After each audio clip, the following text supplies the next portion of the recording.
So let's talk about the heart monitor. I love the idea. This is my second heart monitor. I have 5 kids, and all the pregnancies were vastly different. But all of them I did suffer with anxiety really bad through. The anxiety got really bad with my 5th one, and I wasn't even sleeping. So it took quite the toll on me. My 4th and 5th, both my boys, were postpartum high blood pressure, but not during. I didn't have any problems with my blood pressure during. I did suffer from migraines with my first boy, 3rd baby, but it wasn't preeclampsia, and I didn't need any help with blood pressure until postpartum with both of them. The first boy, I was on blood pressure medication for a couple weeks. The second went up to that like 6-8 week mark. But my 5th kid, just everything was different. I was having symptoms during the day, at night. Blood pressure was always fine at home, but it peaked at the doctor's office, and I learned that came from like white coat syndrome, where you have anxiety going to the doctor, which was bizarre to me because my doctor's been my doctor for like 15-20 years. So during the appointment, multiple times I told him, like, I feel like I can't breathe, like I'm hesitating, like taking deep breaths constantly. And he's like, oh, well, it's probably just the weight of the baby, normal pregnancy symptom. So he said, but I do want to send in a referral for an echo to make sure that everything is pumping properly and you don't have like heart failure from the pregnancy. And I said, okay, that's fine. I was really anxious about having a planned C-section. It was my first planned C-section, and it really messed me up in the head. I would wake up in the middle of the night and my heart would like palpitate out of my chest, and just from laying in bed and being awake, it would shoot to 140 for no apparent reason. So after like months of this, by my 6th month of pregnancy, I finally told him, I was like, I can't do this anymore. I am so anxious. I'm not sleeping. I'm waking up in the middle of the night with my heart racing. It's skipping beats. I feel like I'm going to die.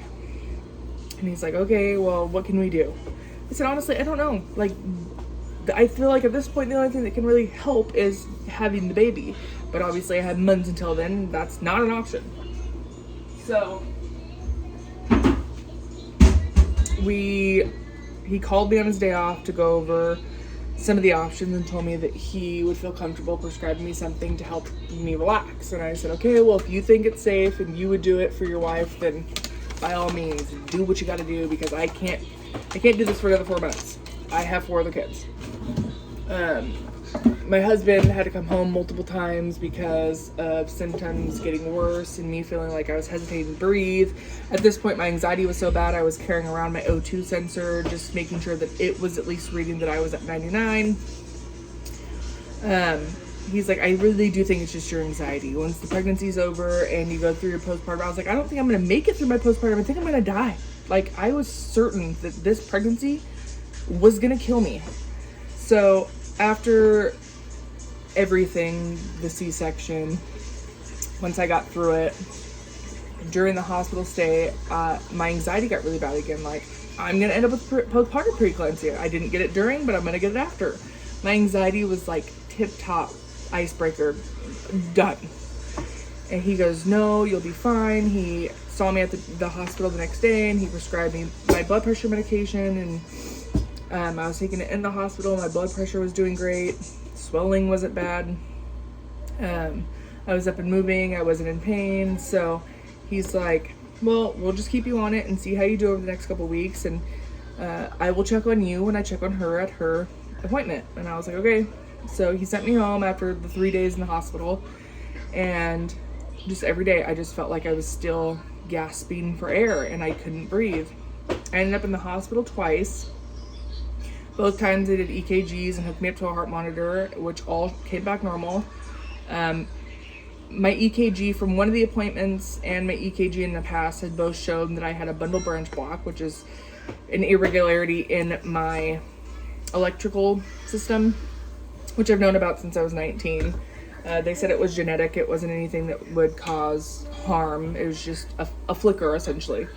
So, during the postpartum hospital visits, no test was showing anything. So, after the blood pressure medicine had started tanking my blood pressure, like into the 80s over 50s, I was ending up on the floor with my feet up in the air and just thought I was going to pass out. He told me to get off of it.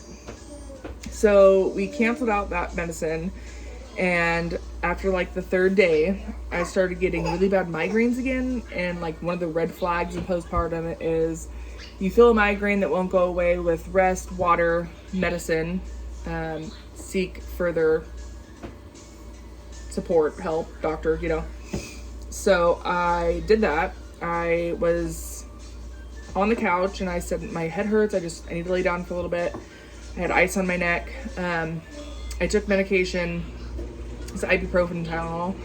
And I fell asleep for like 30, 45 minutes. And I woke up and it was just like pounding. And I didn't know why.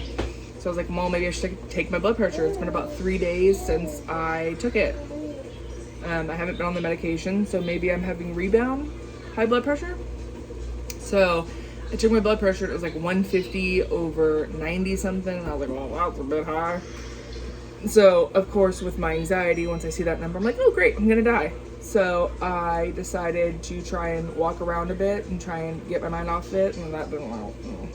So I told my husband, I was like, I'm gonna text my doctor and I'm gonna ask him like what he wants me to do. Does he want me to take another one right now and try to get back on it? Or he goes, well, why don't you try and sit down and relax and we can take your blood pressure again. And I have 5 kids. There's no relaxing in the house. It's always hectic. With a newborn at the time, it was just, there was always screaming. So I sat down, I tried to breathe, I gave it 5-10 minutes, and it shot up to 178 over 109, and I was like, that's sketchy. So he's like, yeah, you should go be seen at the ER. So I was like, okay, well, do you want me to take my blood pressure pill before I go? Like, what do you want me to do? And he goes, try and take it, let yourself rest for 30 minutes. If it still doesn't drop, then go check yourself out. And I said, okay. So I was so whacked out on hormones and postpartum and just anxious that I was just gonna croak over that I took the medication and I said, I'm calling an ambulance because nobody can come watch our 4 kids and I need to get to the hospital because I'm gonna die right here. It's gonna right here in my house. And my husband was like, you're not gonna die. And I was like, I'm gonna die, right? I'm gonna die. So I called an ambulance. They came and checked me out, said my vitals were great. My blood pressure was 170, still in the 170s over 100s. And they're like, your blood pressure is high, but you just had a baby. We're comfortable with leaving you here until you have somebody that can watch the kids, and then you can go take yourself to the hospital. I was like, okay. I was like, I just took one of the blood pressure pills because that's what my doctor said. So I called the ambulance. They checked me out. When I had somebody able to come watch the kids, me and my husband left, and we went to the hospital, and I was explaining everything to the triage nurse, and I'm like, my blood pressure was really high. It was like 178, 180 over 100, and it wasn't coming down. So my doctor advised me to take a blood pressure pill, but it still wasn't coming down. And I'm like explaining this, she's taking my blood pressure, and it's dropped to 117 over 82, and she's like, well, it's normal now. And I was cool because I feel like I just got hit with a train. So she's like, well, let's check you out. They wheel me back and hook me up to the heart monitors, and they do an EKG on me, and the doctor comes in. They do a CT to make sure I have no blood clots anywhere because I said that I was having a hard time breathing. They checked my legs, did all my blood work, and he's like, I don't see anything wrong. There's nothing that I can find that's wrong. And as he's speaking and we're talking about this, I was like, this has been going on since I had her, and I'm just exhausted. He goes, are you feeling funny like right now? And I said, no, I feel okay. And he goes, because your blood pressure is 98 over 60.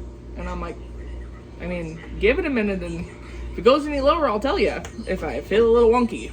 And he's like, this is weird. So he said, I'm going to refer you to a cardiologist, and you can go in there and they'll do some testing, and you can figure out if this is just like a postpartum thing, if your body's readjusting after the C-section, or if there's something truly wrong with your heart. And I was like, perfect.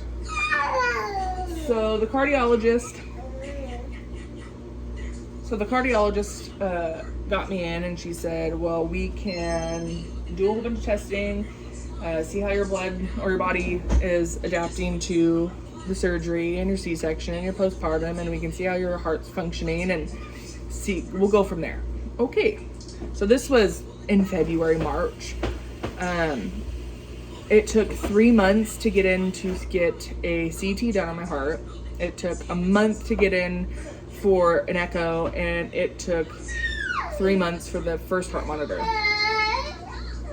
With the first heart monitor I got, I wore it for, it was a 30-day heart monitor, and I was still on one of the blood pressure pills because he put me back on it to have something that it was a different one, that I could wean further off instead of abruptly stopping. So with the first heart monitor, it was 30 days. I was getting the results for all my tests before the doctor's was, so that was fun.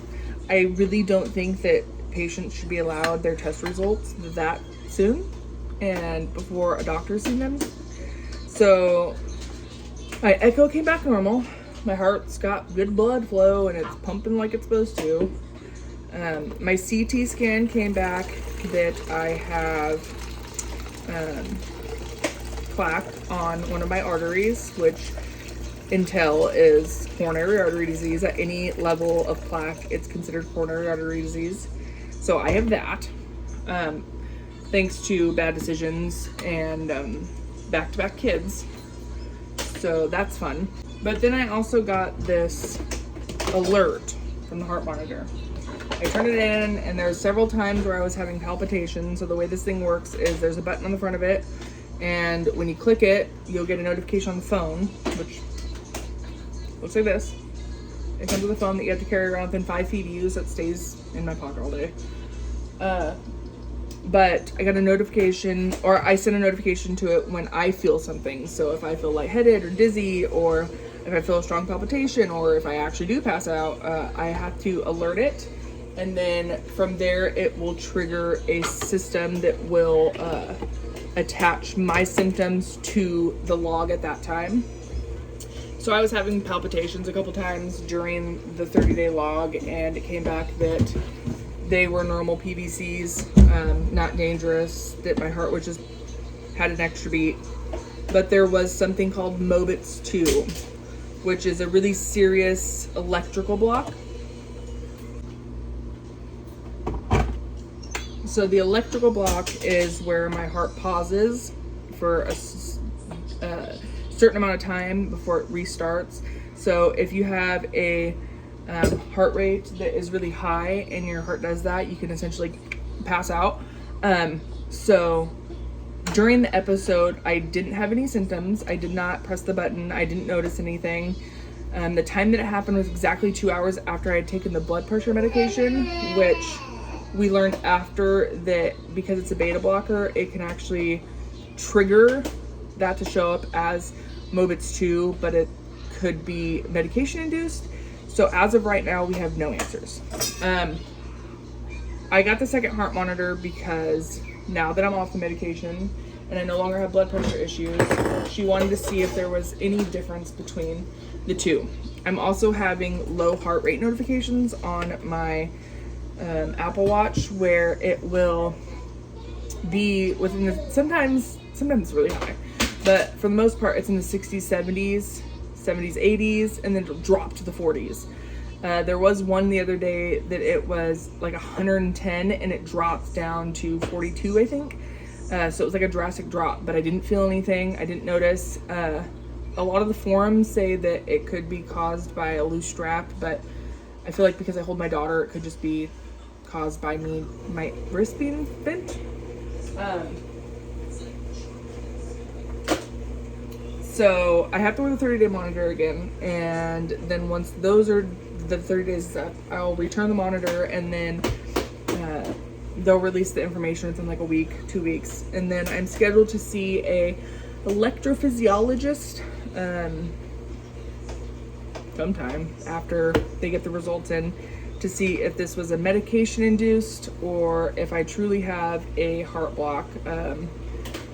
Everything I've looked up says that they won't do anything until symptoms become more severe and regular, I guess you could say. I don't really have symptoms, especially, I mean, I still feel breathless, but I'm also overweight and out of shape, so that could just be the problem. But I won't know anything for sure about that part until the results for this come back, and I still have until September 15th is when I need to return this, so I have quite a ways. Once I get the results back from this, they'll send it off to the electrophysiologist, and then I will have an appointment with them to go over whether or not this is a true Mobitz thing, whether or not I have a block in my electrical system. And it's not like an artery block, there's an actual hiccup in my electrical system itself. So it's not something that can be fixed with medication or diet or exercise. It will eventually, if it truly is a Mobitz block, it will eventually have to be fixed with a pacemaker. So it's not something at this point that I can just like turn things around. Obviously, diet and exercise and weight loss, all that can help with. What are you doing? Bonbon. Bonbon. What are you doing? What are you doing? It can help with the artery problem that I'm having. It can't reverse it, but they don't want it to get any worse. So right now, not on medications for anything, other than my multivitamins. I don't need to be taking anything extra for my heart. The focus is to change my diet, lose the weight, have no more children, which already out of there, and try to focus on heart healthy lifestyle changes. I do go back and see the cardiologist in 6 months to relook at my cholesterol levels. My LDL or LDL was high, but I can't take the medication because I'm nursing. So for right now, it's just a waiting game. So I will update everybody once the results for this sucker comes in, and see where we're at from here. So stay tuned, I guess.